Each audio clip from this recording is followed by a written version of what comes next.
ce n'est pas désespéré, mais c'est inquiétant. Est-ce que vous partagez ce constat, ce diagnostic, Céline Pina? Est-ce que cette liberté fondamentale a reculé, en particulier depuis 5 ans, depuis ces attentats? Oui, je partage tout à fait le constat que fait Richard Malka. Je salue ici sa dignité parce que lui, il va plaider quelque part sous le regard de tous ses amis morts. Et je pense que l'enjeu est énorme pour lui. Et en fait, il n'est pas énorme que pour lui. Il n'est pas énorme que pour Charlie. Il est énorme pour nous tous. Parce que la liberté d'expression, c'est la base de toutes nos libertés. Le jour où on laisse cette liberté-là être amoindrie, être combattue, on perd en fait tout ce qui fait notre spécificité. Le problème, c'est qu'il a raison sur le fond. Il a raison de dire que le combat... En fait, les seuls combats qu'on est sûr de perdre sont ceux que l'on ne mène pas. Et il y a des gens qui mènent le combat pour la liberté d'expression. Mais dans quel cadre et dans quelles conditions le mènent-ils? Je rappelle que finalement, tous les gens qui ont défendu Charlie au nom de la liberté d'expression et qui l'ont fait sans mettre des oui mais pour essayer d'être aimés de tout le monde, tout cela sont en général fait traiter de fachos. Tout cela, à partir de 2015, ont eu énormément de problèmes à porter leurs paroles. C'est encore pire si vous êtes d'origine arabo-musulmane, où là, on vous accuse en plus d'être traître, traître à la religion, traître à une communauté. La violence monte encore d'un cran. Mais ça, c'est la menace qui émane finalement des terroristes, ou en tout cas des gens radicalisés. Mais il faut voir surtout qu'il n'y a eu personne en face. On va peut-être parler, à partir de 2011, dès l'incendie des locaux de Charlie, on a 19 pseudo-intellectuels qui vont signer une tribune dont une des égéries, Rokhaya Diallo, est magnifiée par le New York Times pour expliquer que de toute façon, on ne va pas plaindre les journalistes de Charlie. Après tout, il y a des assurances pour couvrir les dégâts. Ils étaient déjà menacés de mort et cet incendie était un premier avertissement. On parle peut-être aussi de 2015. On va parler finalement de cette unanimité qui craque très vite, qui craque dans la société, dont on voit des traces d'ailleurs dans le refus des minutes de silence. Mais on va voir d'autres traces qui sont quand même bien plus gênantes. Ça va être celle, par exemple, de journalistes ou d'hommes politiques qui vont dire oui, mais Charlie Hebdo a été offensant et qui vont mettre des gens assassinés sur la même valeur que des gens soi-disant offensés et qui vont même faire des amalgames d'offense à la religion en oubliant qu'en France, on distingue, il y a une expression très belle qu'utilise Henri Peña-Ruiz qui dit il faut toujours distinguer la peau de la chemise. Autrement dit, en France, on n'a pas le droit de dire tout et n'importe quoi, on est extrêmement libre, on n'a pas le droit d'appeler à la haine sur les personnes. En revanche, on peut dire tout ce qu'on veut sur une religion, sur une idée, sur un dogme. Cette liberté-là, elle est absolue.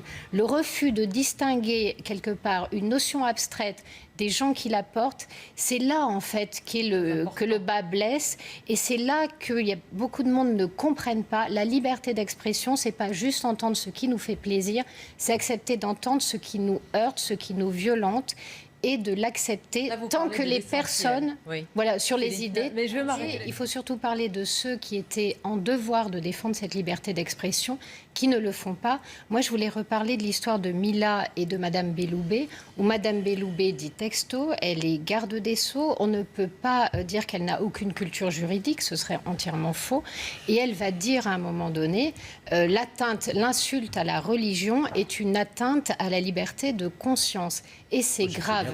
Elle le dit, et derrière, que fait le parquet? Le parquet va attaquer à la fois Mila et ceux qui la menacent de mort, mettant à peu près sur le même niveau des menaces explicites de viol et de mort, et le fait d'avoir critiqué une religion. Vous voyez qu'on Toutes tombe ces erreurs-là, on tombe dans le piège. Non, mais en fait, c'est pas la France qui tombe dans le piège, ce sont ses représentants politiques, ce sont ceux qui doivent la défendre.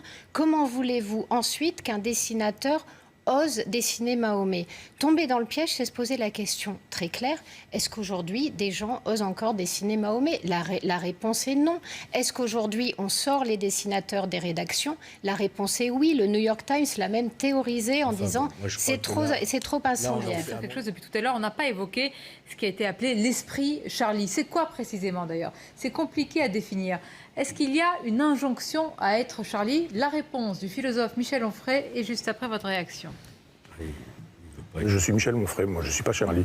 Donc cette façon de dire il faut être ceci ou il faut être cela, je pense que c'est une façon de ne pas penser. Ma question à moi, elle est comment en est-on arrivé là? Qu'a-t-on fait pour que ça arrive? Qu'a-t-on fait pour que ça ne se reproduise pas? Que fait-on aujourd'hui pour que ça n'ait pas lieu à nouveau? Plutôt que de dire je suis Charlie, c'est tellement facile, oui je suis Charlie, l'affaire est passée, on passe à la question suivante. Non. Mais oui, c'est presque devenu malheureusement une sorte de slogan qu'on jette à figure. Est-ce que vous n'êtes pas Charlie? Moi, en fait, je raisonne différemment. Je comprends ce que Michel Onfray veut dire et je comprends. Moi, j'ai toujours refusé de porter des insignes, des pins, parce que j'estimais que j'étais plus compliquée que ça. À la vérité, de temps en temps, aujourd'hui, dire je suis Charlie. Pour moi, en tout cas, c'est affirmer le refus de la barbarie. Autrement dit, ce qui nous construit en tant que peuple civilisé, c'est l'idée que, par exemple, quand on a une crise de pouvoir, on ne tue pas celui qui est au-dessus de nous pour prendre sa place. Quand quelqu'un nous contrarie, on ne le tue pas parce qu'on se sent sali, atteint dans son honneur. On a une distance vis-à-vis de nous-mêmes. Il y a un élément en plus. Je suis Charlie, c'est aussi accepter la publication des caricatures de Mahomet. C'est-à-dire que certains peuvent dire « moi, je ne suis pas d'accord ». Avec la publication de ces caricatures, sans évidemment aller jusqu'à la violence. Mais quand vous dites je suis Charlie, vous acceptez de fait. Alors pour moi, si c'est ça, bien entendu, parce que pour moi, je suis Charlie, c'est être pour la liberté d'expression, donc accepter que des choses qui peuvent me déranger soient publiées. Et enfin, ce que je voulais dire surtout, c'est que ce dont on se rend compte, c'est que la satire n'est plus comprise aujourd'hui. Or, comprendre la satire demande un certain niveau intellectuel, d'éducation et culturel. Quand on est premier degré, on ne peut pas comprendre la satire. Ce n'est qu'une question. Oui, parce qu'en fait, la satire, c'est contre la publication de caricatures et qui n'ont aucun problème de bagage.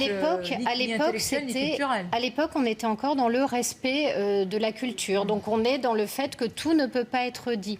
En revanche, quand on pense que tout peut être dit, ça veut dire qu'on a de la distance avec soi-même et qu'on arrête de juger l'homme à l'aune de ce que nous on conçoit.